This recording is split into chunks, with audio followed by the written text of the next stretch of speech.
ये कहानी है सरफराज की, 8वीं जमात के एक ऐसे तालिब इल्म की जो कभी किसी स्कूल की सरगर्मी में हिस्सा नहीं लेता था। उनके टीचर जनाब मजीद अक्सर उन्हें नसीहत करते थे कि क्लास सरगर्मियों में शामिल होना सीखने के लिए बहुत जरूरी है, लेकिन सरफराज ने कभी ध्यान नहीं दिया।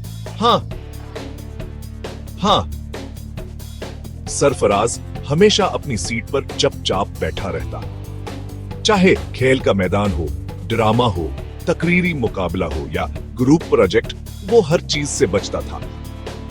जनाब मजीद बार बार इसे कहते, सरफराज, जिंदगी में सिर्फ किताबें पढ़ना काफी नहीं है, हमें अपनी सलाहियतों को भी जांचना है।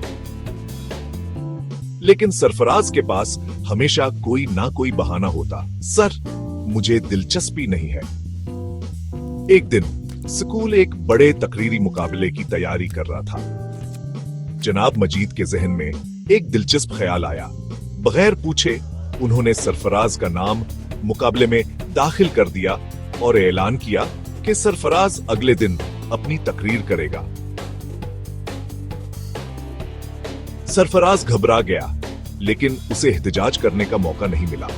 ब्रेक टाइम पॉइंट 5 घर पर पहली बार उसने सोचा कि वो क्या कहेगा। उसने इंटरनेट पर तलाश की, अपनी बहन से मदद ली और आईने के सामने मशक की। अगले दिन जब वो स्टेज पर खड़ा हुआ तो इसके अल्फाज पहले तो लड़खड़ा रहे थे, लेकिन जैसे जैसे इसे अपने आप पर यकीन आने लगा, वो रवानी से बोलने लगा। पूरी क्लास ने तालियां बजाएं और जनाब मजीद मुस्कुराते हुए बोले, देखो, तुम कर सकते हो।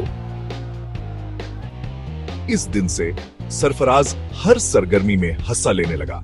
खेल, ड्रामा, ग्रुप प्रोजेक्ट, इसे एहसास हुआ कि स्कूल की सरगर्मियां वक्त का ज़िया नहीं, बल्कि खुद को बेहतर बनाने का सुनहरी मौका है।